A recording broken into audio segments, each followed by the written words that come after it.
Hello buddies, Happy Plays, and welcome back to another episode of RimWorld Mods Showcase. Now, as we all know that RimWorld is a game set in space, on an isolated planet on the edge of the universe. So why is it that there aren't any aliens in the vanilla game? So today I'm going to be looking at some mods that adds new alien races and factions to the game. Now, most of these are unique to RimWorld as far as I know.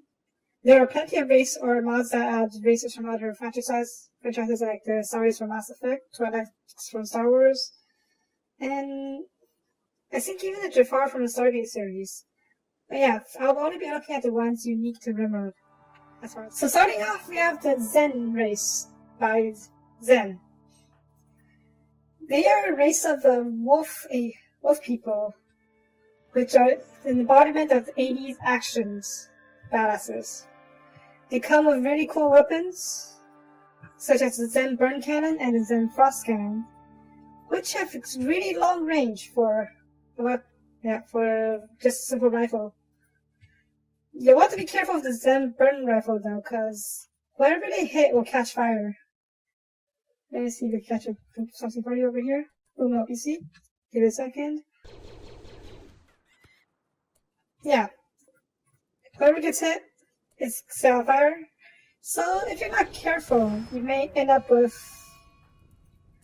a huge fire during your raid.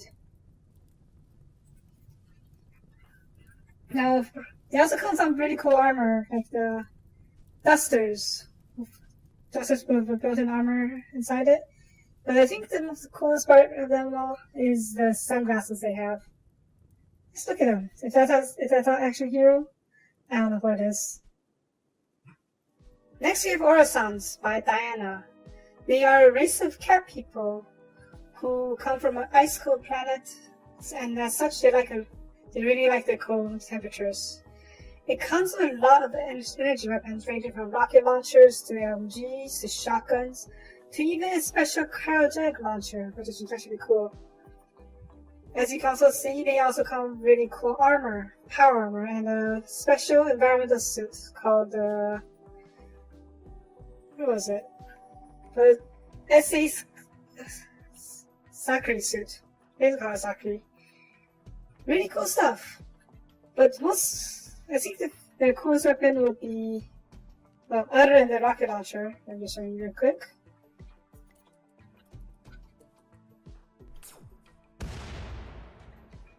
Yeah, will be the cryogenic launcher over here. It's like a incendiary launcher, but instead of fire, it shoots a huge ball of ice that drops snow and causes a lot of frostbite. It can really mess something up. Now, these weapons are also, the rest of the weapons are really powerful as well. The shotgun, the LMG, even just basic rifle. And they sound pretty darn cool too. There are also sidearms like the pistols and even sabers, wherever that is. Why do you have a saber? There it is. Yeah. The cool little saber.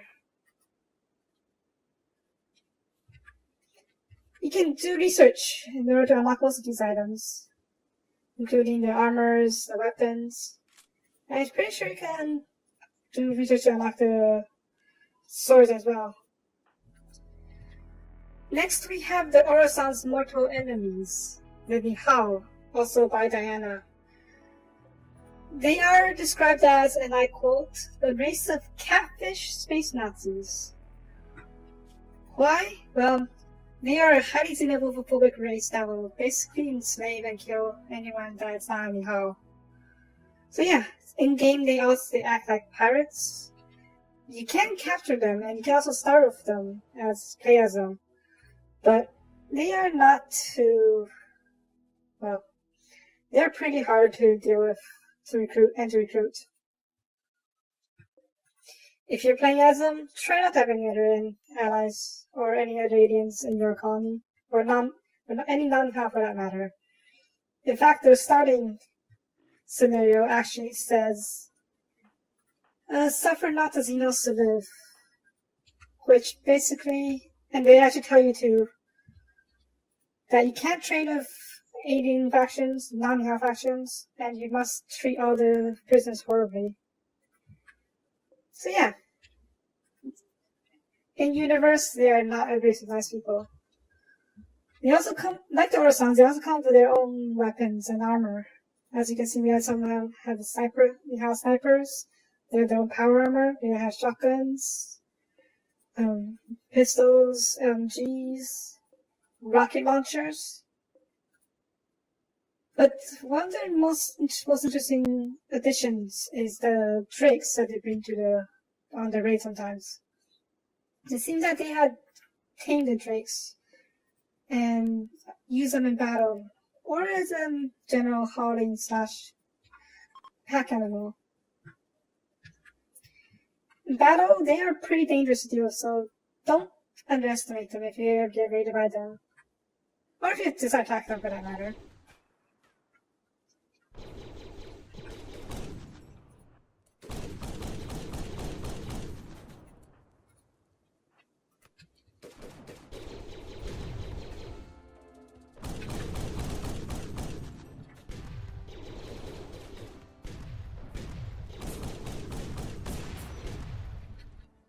Yeah, have fun.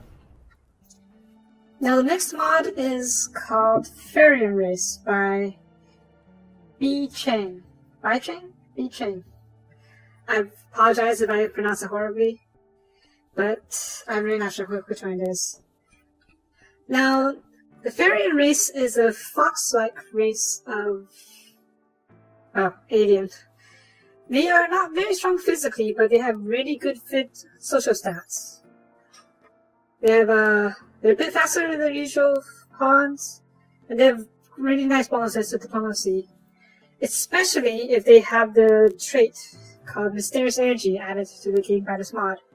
It has a social skill, but also increases a lot of the other social related stats like animal training, trading, social child impact.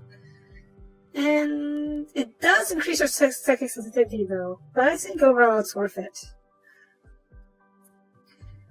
Unfortunately, so far there is no faction for this race. So the only way to get them is to either start with them in a scenario that they added to the game, or they can show up with very low probability as a wanderer or refugee. Compared to the rest of the races I've shown so far, they don't really add that much in terms of content. But I did want to point them out because of their beautiful shirt design. They have really detailed bushy tails, and their headgear is really darn cool too. I just really like them. Now, the last mod I want to show for this episode is technically not an alien race. Instead, they are androids and robots. The mod is called Androids by ChJees, but it's also made by a whole lot of other people, including Diana and Xen. They're basically a sentient race of androids that act like colonists. In a way, they're very similar to mice, but they are completely unique, and they have their own history, backgrounds based on their androids, what they did, and various traits, just like a regular colonist. The mod also comes with the option of The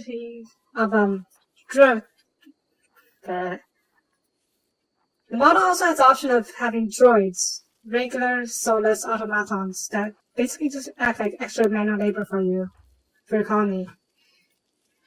They can have various skills, they can be trained, but they can't do a lot of stuff like social, intellectual, artistic, because, well, they're droids. Their main advantage is that they only have an energy need that can be fulfilled by either charging from a battery, like this, building items that can recharge them, with portable batteries basically. And I think they can also eat food, though I've never really seen them do it. Now there's an Android faction in the game. They are basically like an Outlanders. But if you want, you can print and make your own androids by using the droid manufacturer and the droid printer. The droid manufacturer requires steel components in order to make one. 225 steel, 8 components, which is honestly pretty cheap considering you're basically getting a colonist that never gets tired and will just keep working no matter what. For androids, they're a bit more expensive to craft, but they are very, very, very customizable. To start crafting, you just press the start crafting button, and then you can pick everything from picking a gender, changing the name, picking what model they were initially supposed to be. Each have different traits, like basic models, doesn't really add that much difference. Custom made for, well, yeah. Rogue androids, Biosphere assistants, soldiers, even a substitute child. Each comes with their own benefits and disadvantages. Like for example, this one, they can't doctor, warden, negotiate, counseling. Basically any of the social stuff. Naturally, some of these are better than others, but you can pick them for storytelling purposes. There are also secondary identities that help boost their various stats and give them traits. Well, you can pick traits actually. So you have to roll for these. You can't actually pick them out. Of course, you can also change the hairstyle. I have a lot installed, but so there's a ton. And yeah, very, very cool. Once you have picked out what you want, press the print button, and you just need to fill it up with a bunch of nutrition. I think it's 20 nutrition, plasteel, and components. Androids are more like regular pawns in that they have the same need as the other colonists, but they have much more potential than the regular androids. Now, you have to be careful with these androids though. Droids, once they run out of power, they will go down, and if you don't kill them in time, they will self-destruct in a pretty bad explosion. Let me just show you real quick. Droid DFE3E Droid 0. Just nice on you. They have a pretty darn big blast radius and does quite a lot of damage. You do get some components, some materials back, but yeah, don't expect it to be efficient. So if you really wanted to, you can just make an army of self-destructing droids and send them towards your enemy. Androids will also self-destruct if they get hurt too badly or if they bleed out. Which in the case of to make it more, well, fitting with the canon, they lose coolant instead of actual bleeding. And when they die, when they lose too much, they will explode from overheating. So yeah, just keep that in mind when you try to rescue androids. So that's it for this time. The links to all the mods for this episode are in the description below. And thank you for watching. If you liked the video, please leave a like or comment. Both are greatly appreciated. And I will see you next time. Bye bye.